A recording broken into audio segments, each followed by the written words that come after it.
Assalomu alaykum. Men Azizbek, AK Capital Consulting kompaniyasi asoschisiman. Bugun sizlar bilan qanday qilib startap g'oya topish mumkinligi haqida gaplashamiz.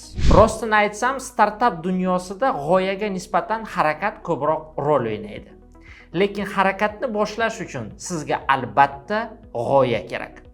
G'oyani har xil yo'llar bilan topsa bo'ladi.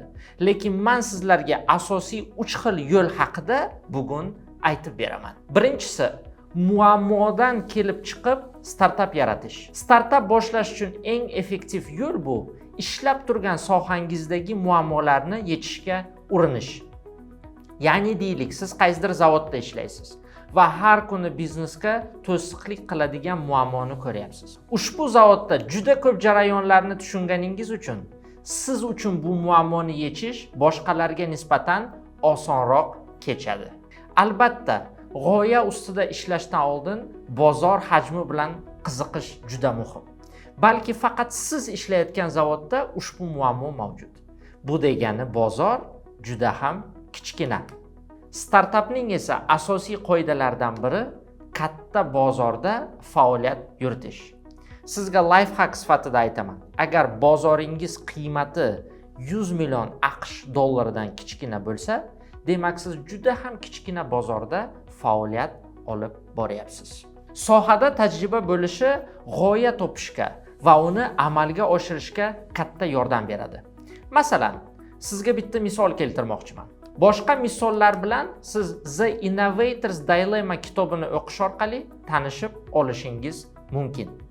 Misol, katta kompaniyalar, universitetlar, laboratoriyalarda ishlatiladigan muzlatkich kattaligidagi kompyuter ishlab chiqaradigan Digital Equipment Corporation'da ishlagan muhandislar yangi imkoniyatni payqashadi.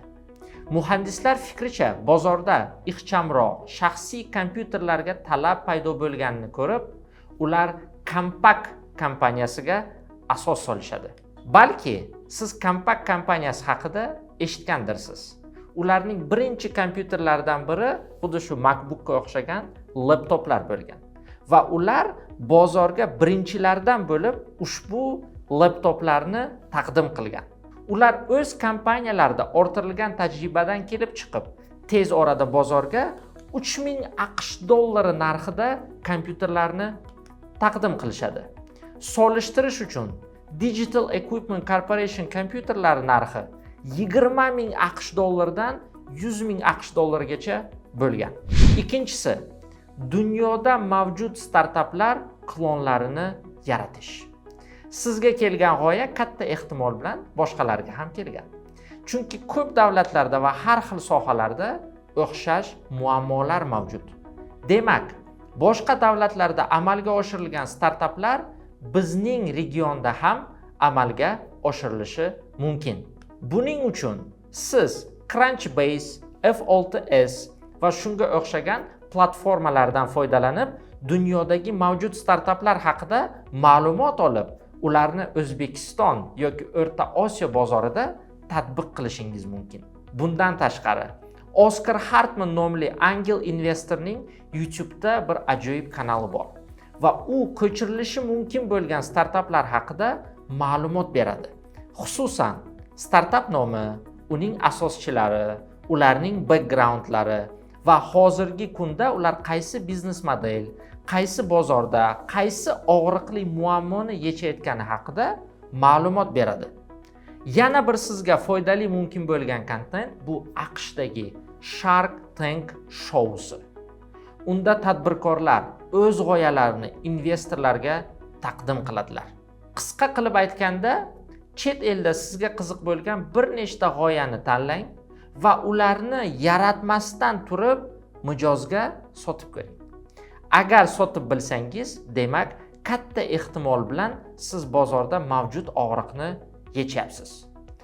Ikkinchi usulda siz bilan dunyo bozoridagi mavjud startaplarning klonini yaratish haqida gaplashdik. Va siz biladigan misollar ham bor. Masalan, Rossiyada Amazonning kloni Azon yoki Xitoyda eBayning kloni Alibaba degan startaplar ham bor. Ular ikkinchi usuldan foydalanib startap yaratishgan. Uchinchisi bu mavjud startap loyihalariga qo'shilib olish. Itzhak Azizovning ajoyib bir kitobi bor. Uni hammaga o'qishni tavsiya etaman. U kitob nomi Idealniy rukovodитель. Kitobga binoan 4 ta tip bor va g'oya generatsiyasiga javob beradigan tip bu tadbirkor deb nomlanadi.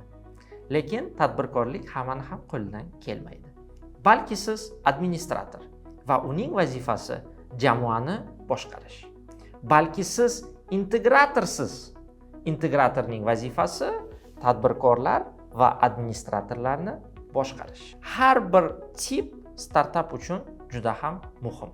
Va siz qaysi tipligingizni shu kitobni o'qish orqali aniqlab olishingiz mumkin. Kelajakdagi jamoangizda o'zingizni rolingizni aniq belgilab olishingiz mumkin.